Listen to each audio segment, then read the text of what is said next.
Hello student, आप लोगों के अपने चैनल राठौर एजुकेशन पॉइंट में बहुत बहुत स्वागत है। फाइनली आप सभी लोगों को बहुत बड़ी गुड न्यूज़ निकल कर आई है।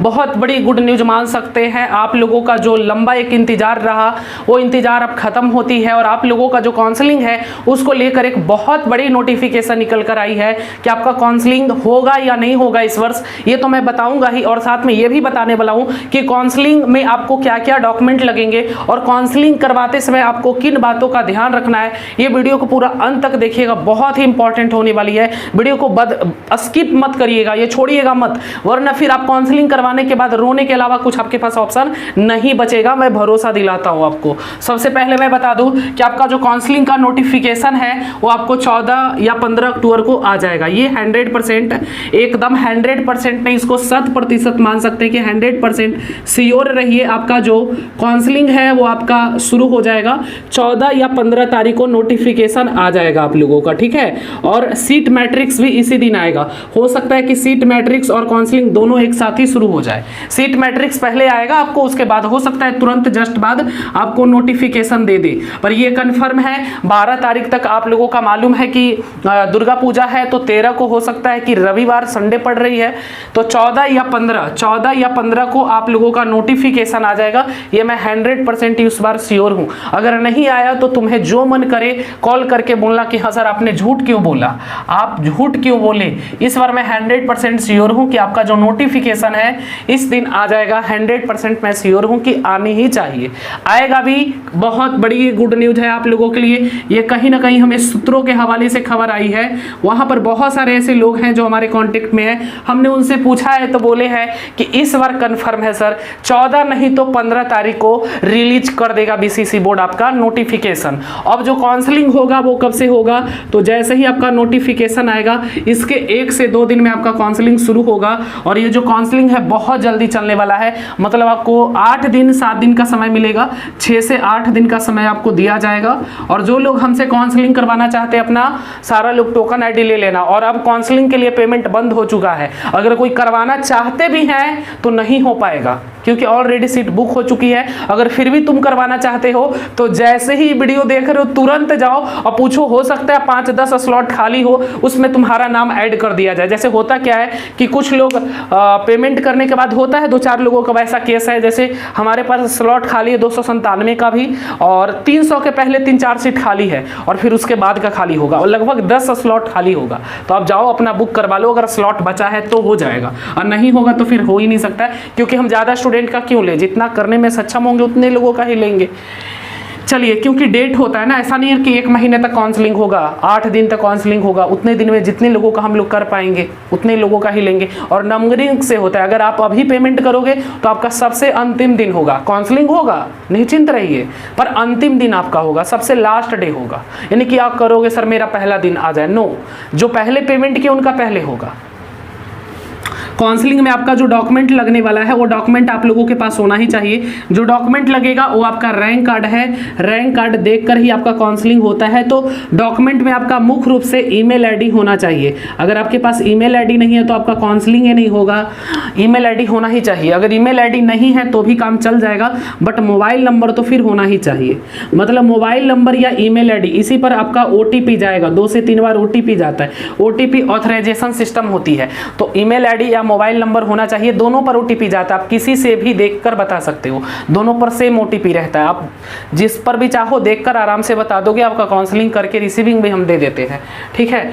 अब बात कर ले कि किन बातों का ध्यान रखना है, तो ध्यान रखिएगा काउंसलिंग करवाते वक्त आप गलती से भी प्राइवेट कॉलेज मत दीजिएगा। अगर आपके अच्छे रैंक है, अगर आपको प्राइवेट कॉलेज नहीं चाहिए तो भूल से भी, गलती से भी अगर आप साइबर में करवा रहे थे, इन बातों का ध्यान रखिएगा। ऊपर में इंस्टीट्यूट का एक नाम आता है, तो वहाँ पर आप गवर्नमेंट सिलेक्ट करिएगा जरूर, ठीक है।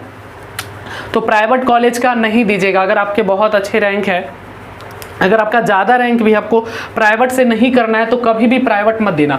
हो सकता है आपका रैंक बहुत अच्छा है, 1000 है, और गलती से भी अगर तुमने उसमें एक भी प्राइवेट कॉलेज दे दिया तो तुम्हारे पूरे साल बर्बाद हो जाएंगे। मतलब आपके रैंक जीएनएम नर्सिंग का हो सकता है आपका रैंक 500 हो, 800 हो, जो कि आपको जीएनएम नर्सिंग आराम से मिल जाएगी, बट अगर आपने एक भी प्राइवेट कॉलेज उसमें डाल दिया ना तो फिर प्राइवेट कॉलेज आपको मिल जाएगा। तो आप इन चीज़ों पर थोड़ा सा ध्यान देना कि गलती से भी प्राइवेट कॉलेज मत दीजिएगा, ठीक है, नहीं तो फिर बहुत समस्या हो जाएगी आपको।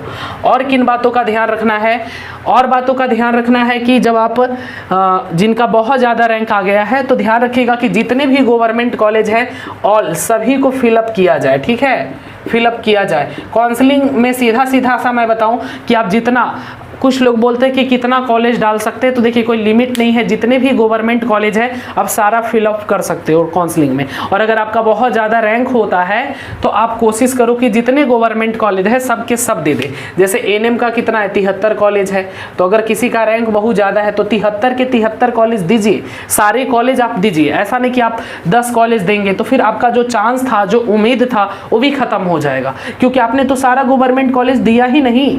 तो आप सारे कॉलेज को दो, जिनका ज़्यादा रैंक है आप काउंसलिंग करवाइए, एकदम 100% श्योर रहिए कि आपको भी गवर्नमेंट कॉलेज मिलेगी। बहुत सीट है, सीट मैट्रिक्स आएगा, उसमें सीट भी बढ़ेगा, मतलब 10,000 लगभग सीट होती है, तो बहुत मात्रा में सीट है पैरामेडिकल में। कोई ना कोई कोर्स आपको अलॉट करेगा ही करेगा, first round, second round, mop up round, कोई ना कोई राउंड में आपको सीट अलॉट होगा। और सरकारी गवर्नमेंट कॉलेज अगर आपको मिल जाती है तो आपको कोई फी नहीं लगता, स्कॉलरशिप मिलता, हॉस्टल मिलता, बहुत सारी फैसिलिटीज मिलती है आपको। तो अगर आप गवर्नमेंट कॉलेज से करना चाहते हो तो बेहिचक आप काउंसलिंग करवाइए, और हो सके तो आप हमसे ही करवा लीजिएगा। जो भी 5-10 स्लॉट बचा हुआ है आप अपना बुक कर लीजिए, ठीक है। मैं बता दिया हूं, हो सकता है आप बाद में कल कॉल करोगे तो संभव नहीं है कि आपका फी लिया जाएगा। कल हम डाटा एनालिटिक्स करेंगे, देखेंगे कितने लोगों का लिया गया है। ऐसे सारा डाटा मेरे पास है, लैपटॉप में सेव है, कितने लोगों का कब किया है, सारा कुछ वहाँ पे सेव होता है।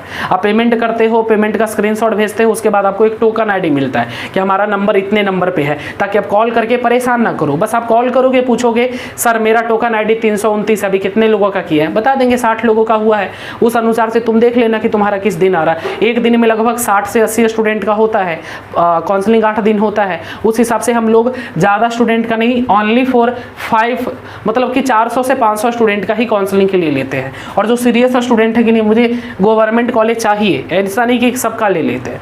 जो सीरियस है कि नहीं सर मुझे चाहिए, रैंक भले थोड़ा सा ज़्यादा है बट हम लोग प्रयास अपने तरफ से पूरी करते हैं। हर साल काउंसलिंग करते हैं और हर साल 90% काउंसलिंग करते, उसमें से लोगों को गवर्नमेंट कॉलेज अलॉट होती है, 90% लोगों का हो ही जाती है, ठीक है।